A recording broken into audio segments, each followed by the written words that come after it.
Antes de que sus manos esculpieran el mármol o ensamblaran el látex, las manos de Louis Bourgeois tejían. En el taller de restauración de tapices de su familia en las afueras de París, la niña Louise aprendió un oficio que sería profético. Allí, entre hilos de colores y diseños ancestrales, comprendió que lo roto podía repararse, que una urdimbre dañada podía recuperar su fuerza, con paciencia y con precisión. Pero también aprendió que debajo de la superficie armoniosa del tapiz terminado existía un reverso caótico, un enredo de nudos y cabos sueltos que contaba una historia más verdadera, más compleja. Esta dualidad entre la fachada y lo oculto, entre el orden y el trauma, se convertiría en el motor secreto de toda su obra. Nacida en 1911, su vida estuvo marcada por una geografía emocional tan rica como perturbadora. La figura de su padre, un hombre carismático y heridor, dominaba el paisaje familiar. La traición que sintió cuando descubrió su relación con la institutriz fue una herida primordial, la primera fractura, el primer nudo en el tapiz de su psique. Paradójicamente, buscó refugio en la lógica fría de las matemáticas, estudiando geometría en la Sorbona. Esta formación no la alejó de las emociones, sino que le dio un lenguaje para domarlas. Aprendió que el dolor, el miedo y la rabia también podían tener una estructura, una arquitectura interna que podía ser cartografiada y quizás exorcizada. El hilo que antes reparaba heridas empezó a convertirse en trampa y liberación a la vez. Su traslado a Nueva York en 1938 fue un renacimiento geográfico. Lejos del peso de su historia en Francia, comenzó a destilar todas esas experiencias en un lenguaje artístico radicalmente personal. Mientras el mundo del arte se embriagaba con la grandilocuencia del expresionismo abstracto, Bourgeois trabajaba en la intimidad de su estudio, creando esculturas que eran a la vez biografía confesional y arquetipo universal. Sus celdas no eran solo instalaciones, eran habitaciones de la memoria, espacios arquitectónicos donde encerraba sus fantasmas, para poder observarlos de frente. Sus mujeres casa fusionaban el cuerpo femenino con la arquitectura doméstica, preguntándose hasta qué punto nuestro ser es moldeado por los espacios que habitamos. El reconocimiento masivo le llegó con una demora que hoy parece un escándalo. A los 71 años, una retrospectiva en el Museo de Arte Moderno de Nueva York la consagró, no como un artista emergente, sino como una voz esencial que había estado siempre ahí, tejiendo su red, en silencio. La historia de Louise Bourgeois es la de una arqueóloga de sus propios fantasmas. Una mujer que usó el arte no para escapar del dolor, sino para darle una forma habitable. En el tapiz de Louise Bourgeois, cada nudo es una herida, pero también un punto de sostén. Una manera de no olvidar y de seguir tejiendo. Toda la obra de Louise Bourgeois es un diálogo íntimo y persistente, con tres fantasmas que moldearon su universo afectivo. Su padre, un hombre de carácter monumental y ego destructivo, que introdujo el caos en su mundo al mantener una relación con la institutriz justo en el hogar familiar. Para la joven Louise, él no era un protector, sino un tirano doméstico, una figura que convirtió su propia casa en un escenario de humillación y desconfianza. Frente a él, su madre, Josephine, una mujer que, como los tapices que restauraba con paciencia infinita, demostraba que se podía soportar el daño y seguir tejiendo. Su muerte lenta, cuando Louise tenía 21 años, fue un segundo cataclismo, una pérdida que la dejó emocionalmente a la intemperie. Y en el centro de aquella tormenta, Sadie, la institutriz, una presencia imposible, que encarnaba la fragilidad de los lazos más esenciales. De este triángulo dramático, Bourgeois extrajo la materia prima de su cosmos artístico. La figura paterna se transformaría en esas esculturas fálicas de mármol, imponentes, pero con grietas visibles. La madre renacería en sus conmovedoras mujeres casa, donde el cuerpo femenino se fusiona con la arquitectura, como un homenaje al refugio, incluso herido. La traición de Sadie reverberaría en obras sobre la infidelidad y la duplicidad, donde lo doméstico se vuelve instrumento de tortura psicológica. Pero Bourgeois nunca fue una víctima que simplemente repetía su trauma. Era una alquimista, una transformadora. Tomaba el plomo de su dolor y lo fundía en las reglas de una nueva geometría, una geometría emocional. Demostró que el rencor podía tallarse en formas puras y que la rabia más profunda podía tejerse en la delicadeza monumental de una tela de araña. La herida primordial no buscaba cura, sino comprensión, y en esa comprensión hallaba un poder extraño, profundamente liberador. A principios de los años 90, cuando muchos artistas miraban hacia el futuro, Louise Bourgeois, ya octogenaria, volvió la mirada hacia las habitaciones de su pasado. Así nacieron sus celdas, quizás su obra más personal y poderosa. No eran esculturas para ser observadas desde afuera, sino espacios para ser penetrados con la mirada. pequeños teatros psicoanalíticos, donde la memoria se hace arquitectura. Cada celda era un universo cerrado, construido con puertas viejas, ventanas rotas, trozos de malla metálica, fragmentos de tela gastada, objetos que cargaban el peso de lo doméstico, de lo vivido. En su interior, Bourgeois disponía sus propias esculturas anteriores, junto a objetos encontrados, botellas de perfume vacías, vestidos infantiles o herramientas oxidadas. Eran gabinetes de curiosidades íntimas, donde convivían el dolor y la nostalgia, la rabia y la ternura.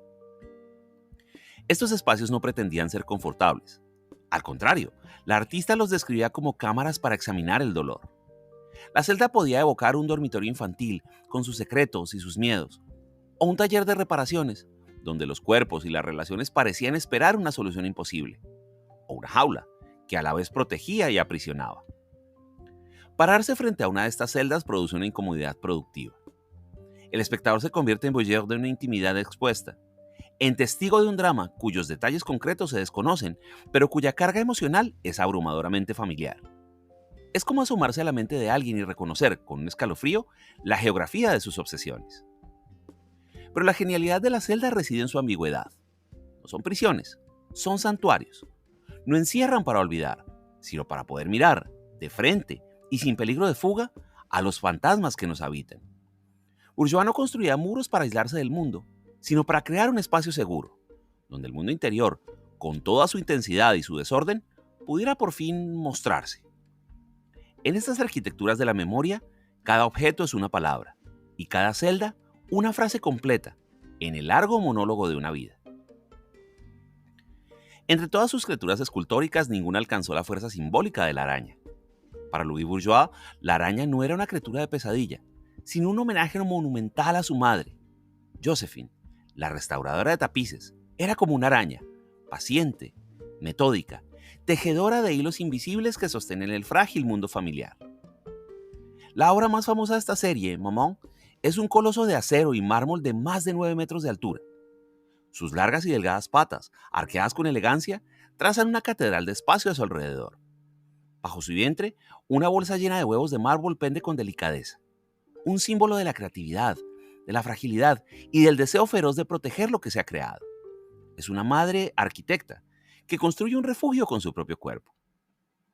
Pero la araña también es ambivalencia pura. Su tela, ese diseño geométrico perfecto, es a la vez una trampa mortal y un hogar. Atrapa, pero también acoge. Así era el amor materno para Bourgeois, un territorio de protección, pero también de obligación, de hilos que sostienen y que a veces atan. Otras versiones de la araña, como en la celda titulada Red Room, muestran el cuerpo del insecto junto a sillas vacías y trozos de tela roja, sugiriendo una presencia protectora, pero también la sombra del control y la vigilancia. Esta figura resume la paradoja central de su obra. El mismo gesto que repara puede aprisionar. La misma estructura que da cobijo puede convertirse en jaula. La araña, como la memoria, teje sin pedir permiso.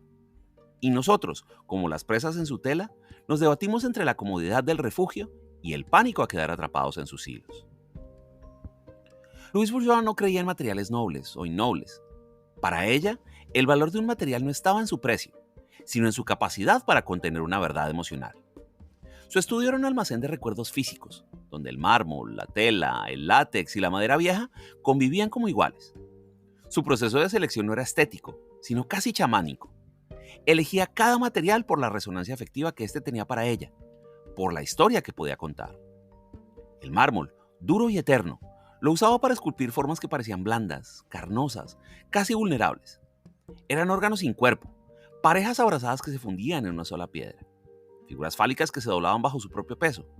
En sus manos, la piedra más fría sudaba angustia. Trabajarla era un acto de confrontación física, un forcejeo con la permanencia y el peso de los sentimientos. La tela era su material más íntimo. Recogía sus propias prendas, vestidos de niña, batas gastadas, incluso ropa de cama. Las cortaba, cosía y rellenaba, creando unas esculturas blandas que eran como cuerpos sin piel. Muñecas de trapo para adultos cargadas de memoria personal. Eran frágiles y por eso profundamente conmovedoras. El acto de coser se volvió un ritual de reparación, una manera de suturar simbólicamente las heridas del pasado. El látex le permitía capturar texturas de la piel, de las paredes, de las superficies erosionadas por el tiempo. Lo vertía sobre objetos domésticos, creando moldes que eran como pieles fantasma, restos arqueológicos de una vida cotidiana marcada por el drama. Este material, maleable y perecedero, era perfecto para hablar de la carne, lo temporal y los fantasmas de lo doméstico. Cada material en el universo de Bourgeois hablaba un idioma emocional. La piedra gritaba, la tela susurraba, el látex conservaba la huella de lo que ya no estaba. Ella no esculpía formas, esculpía sentimientos, y nos demostró que una aguja y un hilo pueden pinchar tan hondo como un cincel. En la obra de Louise Bourgeois, el cuerpo nunca es solo un cuerpo. Es un mapa, un territorio de placer y de dolor, un paisaje donde se libran las batallas más íntimas.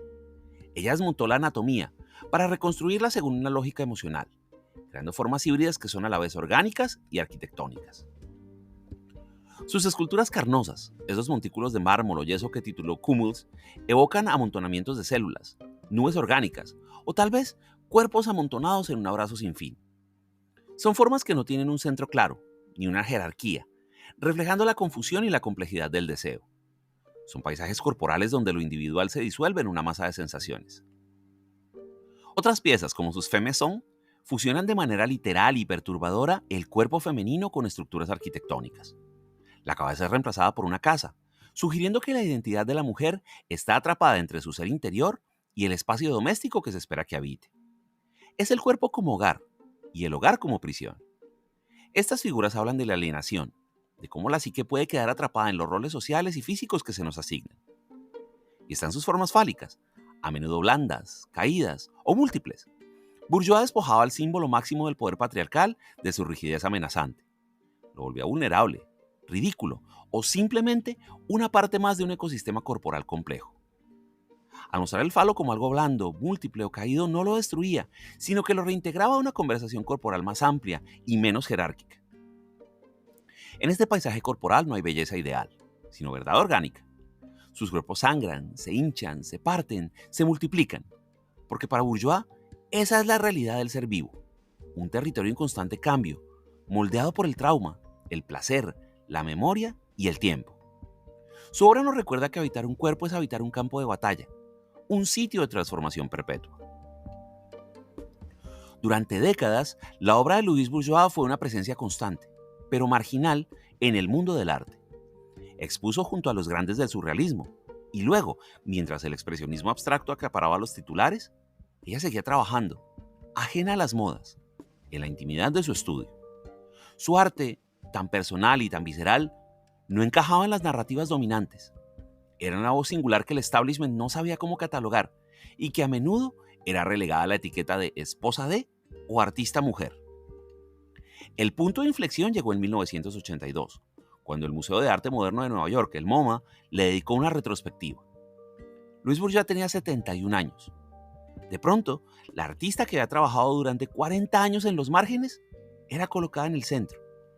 La crítica y el público descubrieron con asombro la coherencia feroz, la potencia emocional y la audacia formal de una obra que había estado creciendo, en silencio, todo ese tiempo.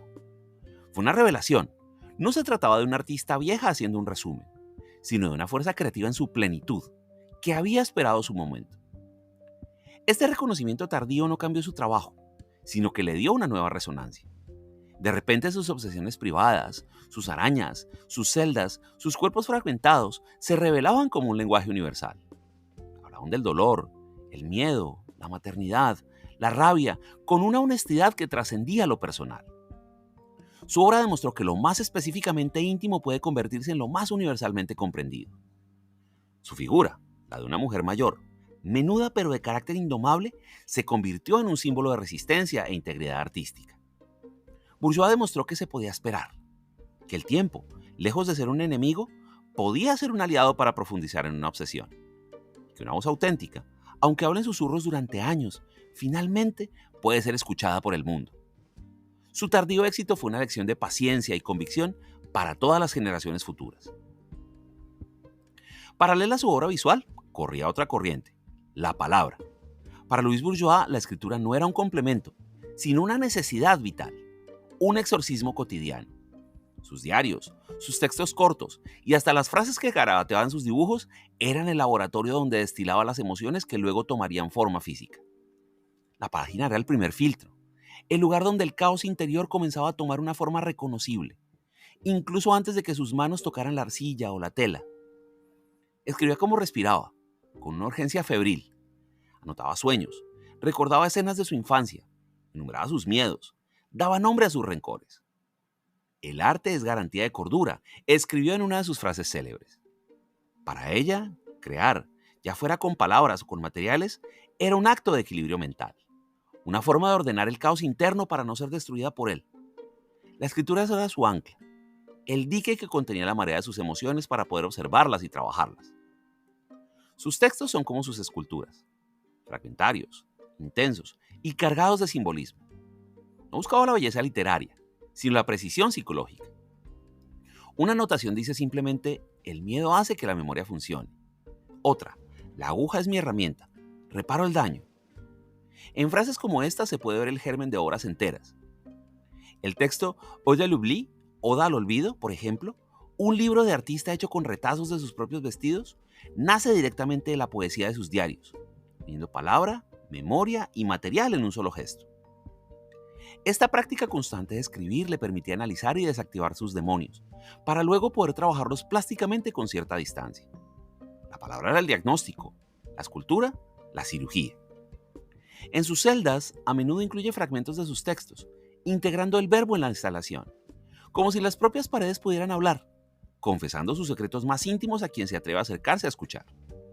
La palabra escrita era en definitiva el esqueleto invisible sobre el que se sostenía la carne de su obra visual. El legado de Louis Bourgeois es tan complejo y tan multifacético como su obra. Murió en 2010, a los 98 años, dejando tras de sí no solo un vasto corpus de esculturas, dibujos y escritos, sino una nueva forma de entender el arte, como un espacio de confesión, de reparación y de lucha íntima. Su figura se alza como un puente fundamental entre el surrealismo, el arte feminista y las prácticas contemporáneas centradas en la autobiografía. Su influencia es sorda, pero profunda, como una corriente subterránea que alimenta generaciones de artistas. Les mostró que lo personal es un territorio legítimo para la exploración artística, incluso y especialmente cuando está cargado de dolor, rabia o vulnerabilidad. Desmontó la falsa dicotomía entre lo doméstico y lo universal, demostrando que los hilos de una aguja pueden tejer narrativas tan potentes como el golpe de un martillo sobre el mármol. Artistas como Tracey Emin, con sus confesiones textiles, o Mona Hatoum con sus electrodomésticos convertidos en amenazas, son herederas directas de su coraje para exponer lo íntimo. Bourgeois redefinió lo que significa ser una artista mujer. No se limitó a denunciar el patriarcado, lo desarmó desde dentro, creando un lenguaje simbólico propio donde lo femenino podía ser a la vez frágil como la tela y poderoso como una araña de acero. Abrió un camino por el que transitan hoy artistas que exploran el trauma, la memoria corporal y los límites entre lo público y lo privado. Su obra dio permiso para usar el propio cuerpo y la propia historia no como un tema, sino como el medio mismo de la creación. Pero quizás su legado más perdurable es haber convertido el arte en un instrumento de resiliencia. No en una herramienta para escapar del sufrimiento, sino para enfrentarlo, diseccionarlo y finalmente darle una forma que pudiera ser contemplada, comprendida y de algún modo trascendida. Louis Bourgeois no nos enseñó a repararnos, nos enseñó a convivir con nuestras grietas y a tejer con nuestros hilos rotos una nueva piel. Su vida fue la prueba de que el arte puede ser una estrategia de supervivencia, una forma de mantenerse cuerdo en un mundo que a menudo nos quiebra. Hoy, más de una década después de su muerte, la presencia de Louis Bourgeois es más fuerte que nunca. No es la presencia estridente de una estrella del arte, sino la de una figura fundamental, una raíz profunda de la que brotan innumerables ramas. Su obra ya no se estudia solo en los libros de arte, sino también en los de psicología, estudios de género y teoría arquitectónica. Se ha convertido en un referente transversal, una fuente de vocabulario para hablar de lo que antes no tenía nombre. Su sombra es larga y sutil. Se extiende sobre artistas que exploran el textil con una seriedad conceptual que antes no se concedía. Sobre quienes utilizan la autobiografía como un bisturí para diseccionar las estructuras del poder. Sobre aquellos que construyen instalaciones que son a la vez santuario y trampa. Espacios para confrontar los fantasmas personales y colectivos. Artistas como la brasileña Janaína Chape, con sus paisajes biomorfos, o la estadounidense Lorna Simpson, con sus exploraciones sobre la identidad y la memoria, beben de su poética de la fragmentación y el simbolismo personal. Pero su influencia traspasa los talleres y las galerías. Bourgeois le dio permiso a una cultura entera para hablar de lo que duele, para reconocer que la fragilidad no es lo opuesto a la fuerza, sino su materia prima, que el trauma no es un callejón sin salida, sino un lugar desde donde crear. En la era de la terapia y la conciencia emocional, su obra resulta proféticamente contemporánea. Nos recuerda que sanar no significa borrar, sino integrar, que nuestras heridas, una vez transformadas en formas, pueden dejar de sangrar y empezar a significar. En un mundo obsesionado con la velocidad, la productividad y la imagen pulida, la obra de Bourgeois es un recordatorio incómodo y necesario. Un recordatorio de que la verdadera creación a menudo nace de la quietud, de la obsesión y del coraje de mirar una y otra vez hacia aquello que más nos asusta. Su telaraña no solo atrapa el miedo, sostiene el presente y teje, hilo a hilo, un futuro más honesto. Su legado es en esencia una invitación a dejar de huir de nuestros monstruos y, en cambio, invitarnos a tomar el té para ver qué historias tienen para contarnos. La historia del arte del siglo XX está llena de manifiestos, de grandes gestos y rupturas públicas, pero la contribución de Louise Bourgeois fue de otro orden, más íntimo y por eso quizás más revolucionario. Ella no quiso cambiar el mundo con un solo golpe, sino transformar la manera en que habitamos nuestro propio dolor. Su obra no es un grito, es un susurro que se convierte en eco, una confesión privada que resuena en la intimidad de quien lo escucha. Durante más de 7 décadas, Bourgeois realizó el trabajo más subversivo, escarbar en su propia memoria, con la paciencia de una arqueóloga y la precisión de una cirujana. No buscaba tesoros, buscaba heridas, y en lugar de vendar esas heridas, las exponía, las ampliaba, les daba forma de escultura, de celda, de araña. Comprendió que solo nombrando al monstruo se le puede quitar poder, que solo dando una estructura al caos emocional, este se vuelve habitable. Su arte fue un acto de dar forma al sinsentido, de crear un orden personal desde el cual poder observar el dolor sin ser aniquilado por él. Su legado no es un estilo, es una metodología del alma, una forma de entender la creación como un acto de supervivencia. Bourgeois demostró que los materiales más humildes, un vestido viejo, un trozo de tela, un hilo, pueden contener la misma carga dramática que el mármol más noble, que la aguja puede ser tan poderosa como el cincel, que lo doméstico, lo femenino, lo relegado al espacio privado tiene una potencia simbólica capaz de derribar las paredes de los museos y cuestionar las narrativas del poder. Su obra es una reivindicación del territorio íntimo como campo de batalla político y artístico de primer orden. Al final, sus obsesiones, el padre, la madre, la traición, el cuerpo, resultaron no ser solo suyas. Eran arquetipos. Al destapar su propia intimidad, había encontrado una beta universal. Por eso cuando nos enfrentamos a una de sus celdas, no estamos viendo el Museo de los Horrores de una mujer, sino un espejo de nuestras propias habitaciones cerradas. Cuando miramos a Maman, la araña gigante, no vemos solo un homenaje a su madre, sino una imagen ambivalente de todo amor que protege y al mismo tiempo aprisiona. Su obra nos habla porque habla de nosotros, de las contradicciones que todos cargamos. En un mundo que nos empuja a olvidar, a curar rápido, a sonreír por encima del abismo, la obra de Bourgeois es un territorio de resistencia. Un recordatorio de que algunas cicatrices no deben borrarse, porque son el mapa que muestra dónde hemos estado y quiénes somos. Su vida y su obra son un testimonio radical de que la fragilidad no es lo contrario de la fuerza, sino su materia prima más resistente. Que en el centro de nuestro caos podemos, como ella, encontrar una geometría secreta y construir con ella un refugio para el alma. Un refugio que no nos aísla del mundo, sino que nos permite habitarlo con todos nuestros demonios a cuestas, pero por primera vez, domesticados por la forma. Gracias.